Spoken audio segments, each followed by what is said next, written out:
Hello and what's up, everybody? We're back for another lesson, and this lesson is called Do Me a Solid. We're going to be thinking more about three-dimensional shapes and connecting 2D shapes with 3D shapes. So let's hop into it. We're starting out with our warm-up problem. It says consider a rectangle ABCD and parallelogram EFGH. Compare the area of the rectangle ABCD to the area of the parallelogram EFGH. So what we notice is the height of our rectangle is 6 centimeters, and our length or width, whatever you want to call it, is 13 centimeters. And the same thing is true about this parallelogram. The base is 13 centimeters and the height is 6 centimeters. So one thing that we realize is like, oh wow, their measurements are the same. And if we think about it, the area for both are, well, for my rectangle is length times width, and then for my parallelogram, we usually say it's base times height, right? Um, when we realize that we do that, we get 6 times 13 for both of them, right? Which for both is going to give me 78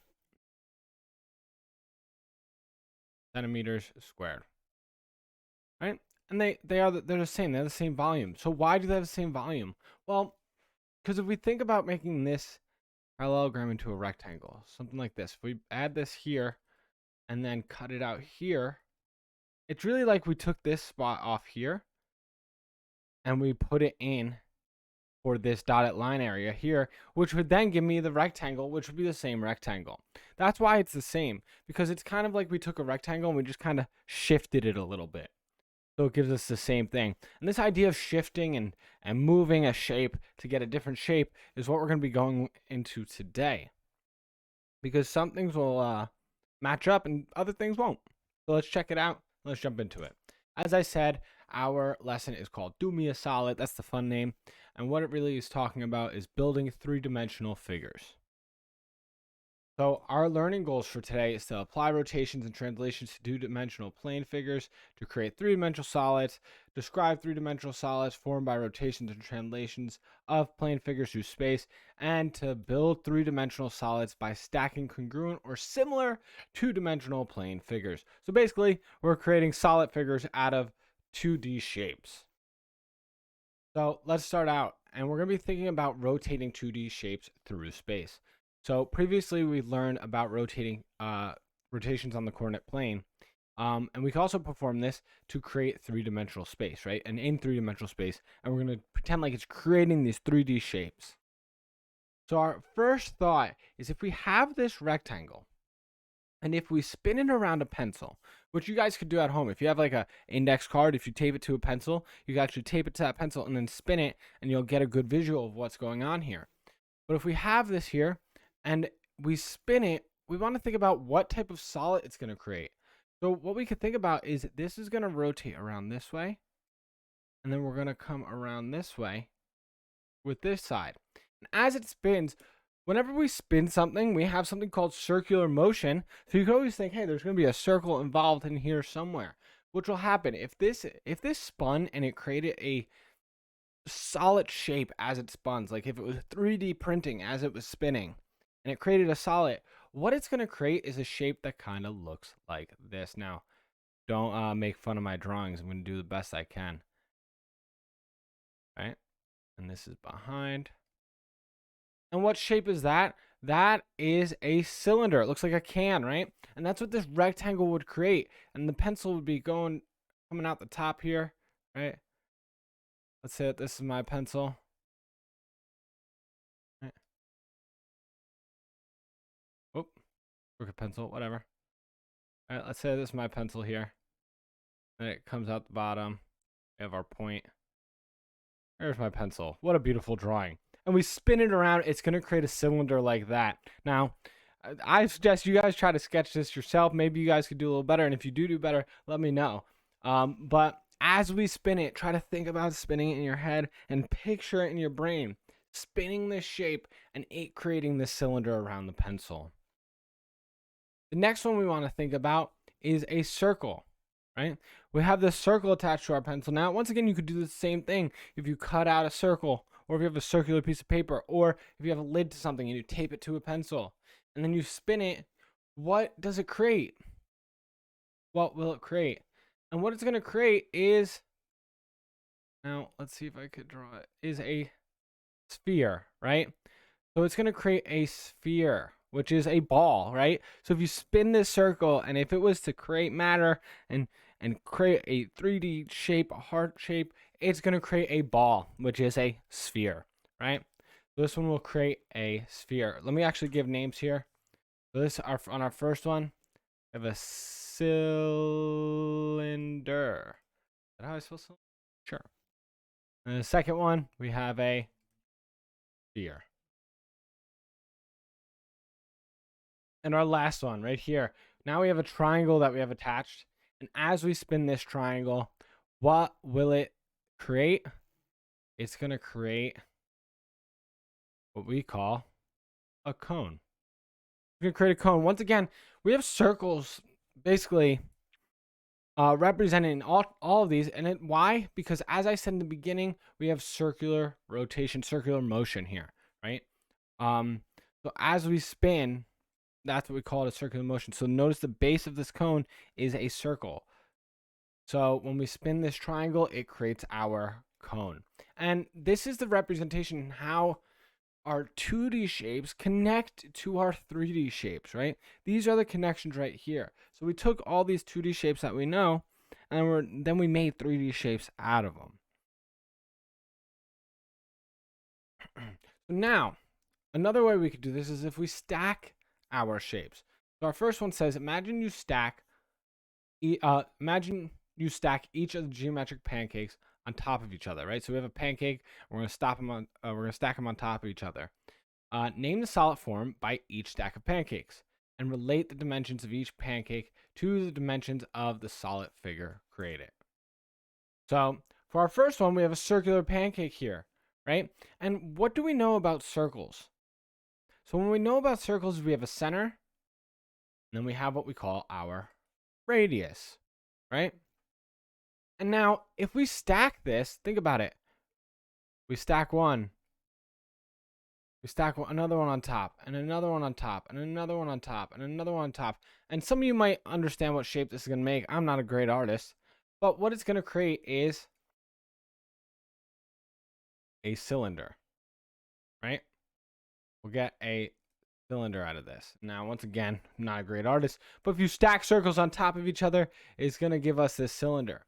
And now, how do the radius here, representing the cylinder? Well, if we look at the top, if we take this top of this circle on the top of our cylinder here, and we drag it to the outside, that is my radius. And then depending on how many number of pancakes we are and the width of those pancakes, that would be our height of this cylinder. So notice we can use this 2D shape to create a three-dimensional figure yet again. And although last time when we rotated a circle, it created a sphere, now if you stack these circles, it's going to create a cylinder. So you could use one 2D shape to create different 3D figures. And now if we have a square pancake, which if you go somewhere and they make a square pancake, you should run. You should run. But let's say this is a square and we have our dimension is our sides here. Well, what shape will we get then? We'll get a square up top here, right? And then we'll get these lengths here. And I'm really bad at drawing these. And it's going to look something like this, which isn't perfectly right because it should go something like that, actually. There we go. Kind of like that, where if we stack them on top of each other, it's going to give me a prism, a square prism, where each of these top lines are S, and then we have our height of the prism. Once again, is how many pancakes we stack on top of each other, depending on their width. But once again, if we spun this pancake, it would give us a cylinder. But when we stack this pancake, it gives us a square prism. So you see how it's different depending, once again, on what you do to this. And our last one, if we stack our triangular pancakes, once again, what are we going to get? Well, we're going to get, and let me try to draw this as best as possible. Thing that looks like this.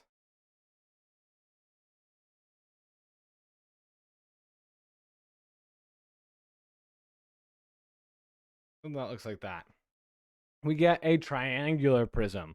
And the difference between a triangular prism or a rectangular prism is just the shape of the bases. So notice at the top, oops, the top and the bottom here, we have our triangles. And those triangles are the same triangle as this pancake, right? So it's like we placed it and then we just stacked and we stacked and we stacked and we stacked to get this tower almost. So prisms you could think of as towers. You're just stacking one on top of each other. It's like if we built a building by stacking just each floor on top of each other, right? The floor might be a square, but then you stack one on top of each other and you get a building, which buildings are rectangular or they're prisms, most of them. I mean, most of them are either rectangles or squares. But that's what a building is. It's a prism of some sort. So those are our regular three-dimensional shapes. Now we could take our three-dimensional shapes and move them almost kind of like what we did with our rectangle and parallelogram in our warm-up, right?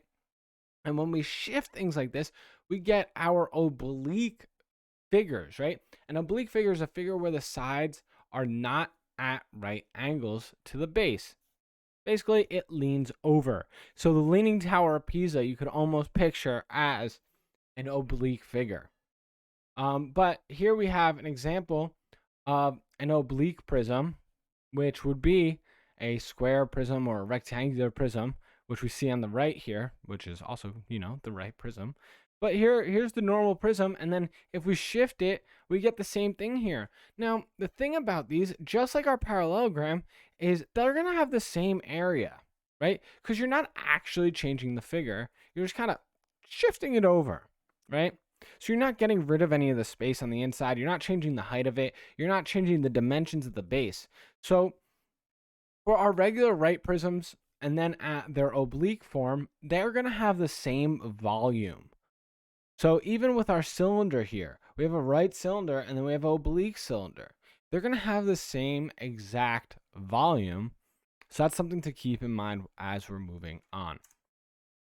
So we have something called Cavalieri's principle. And it says one strategy for approximating the area of an irregular shape figure is to divide the figure into familiar shapes and determine the total area of all those shapes. Consider the irregular shape shown. The distance across any part of the figure is the same, right? So we have this shape here, and if we cut it up, you could actually cut this shape up into a bunch of different squares or rectangles, like so. You could be like ba ba ba ba ba, go ba ba ba ba ba, and then as it starts to lean out, you could create rectangles here, and you could just estimate, right? Just guess and just shift it slowly, right? And if you do this with enough accuracy, you could approximate the volume of said figure, right? Now, obviously, all your measurements would have to add up, so on and so forth. And you have to be, as accurate as possible. But it could work. So with Cavalieri's principle, for two-dimensional figures, we sometimes call the method. So then we could use this method in three-dimensional figures too. It's like slicing things into segments, right? So on the side it says, imagine 2 stacks of 5 math books. One stack that is neat, so all like organized, and then one stack that is not so neat, so maybe it's staggered on top of each other. Both those stacks would have the same volume because the math books are the same size and there's the same amount of math books on each, right? But one's all neat and tidy and the other one might be staggered off to the side a little bit. But the way we can think about it is they're going to have the same volume. They're going to take up the same amount of space. So let's look at this rectangular prism and the oblique rectangular prism. It says, consider the right rectangular prism and the oblique rectangular prism shown. What geometric figure represents the cross section of each rectangular prism that is parallel to the base? So if we have a cross section, it's like, basically it means if we cut this in half like this, what shape would we get when we cut this in half? Basically, you could just look at one of the bases here. And what shape is that? Well, it's in the name here. We're going to get a rectangle. Right?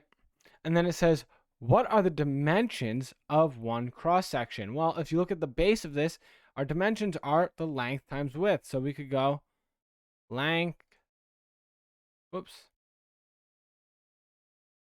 and width. And then last but not least, it says, what is the volume of the right rectangular prism? So the volume of this, which we've learned for a rectangular prism, the volume is length times width times height. Nice and easy. Length times width times height. Right? So we could also go and we could say the same thing is going to be true, right? For this figure here, it's going to be the length times width times height. So oblique rectangular prisms and right rectangular prisms are going to have the same volume, same formula that you use, just because it's shifted outward, right? It's going to be the same thing though. So it also says use what you know to describe the volume of the right cylinder and the oblique cylinder. So if we have our right cylinder, we know the volume of this. And like I said, anything that is oblique is the same volume as anything that is right. So for this oblique cylinder here, we could say that's the same volume as my right cylinder, which is just pi r squared times the height.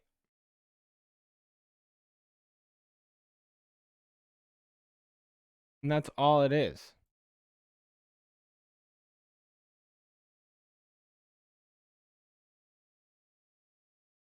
So no matter if it is a right cylinder or oblique cylinder, it works no matter what. And this is Cavalier's principle in 3D here that we could see, right? So it's like we cut these into discs, right? But notice how the discs are, if we even these out, it would give us the same volume and it would give us a nice, neat cylinder, a stack, right? A can, basically. But since we stagger them like this, now we have something that looks like an oblique cylinder, but it doesn't change the volume. Look, are we cutting any of these discs off here? No, they're the same. That's one way to visualize it, one way to think about it. So now, once again, it says, using Cavalier's principle, what can you conclude about the volumes of these two prisms, assuming their heights are equal and their bases are congruent? So what we could conclude is that the volumes are going to be the same. The volume of both, whoops, that's not both. I put BTH.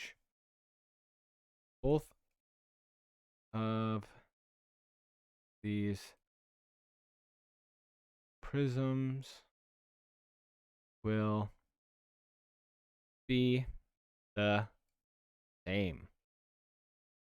So the volume of both of these prisms will be the same. Sorry about my horrible handwriting today. Haven't written on this thing in a minute. And they're going to be the same because, once again, an oblique prism, if we make it out of a right prism and we just kind of shift that right prism to get that oblique prism, we're not changing anything about the size of it, right? It's going to be the same. And with that in mind, this is just an intro into connecting our 2D shapes with our 3D shapes and visualizing their connections, their size, their volume, and the aspects like that. If you have any questions, comments, or concerns, please let me know. Ask your teacher, and I hope you guys are able to flex your brain a little bit and thinking into a 3-dimensional world and taking these 2D shapes and getting there. Peace out, everybody.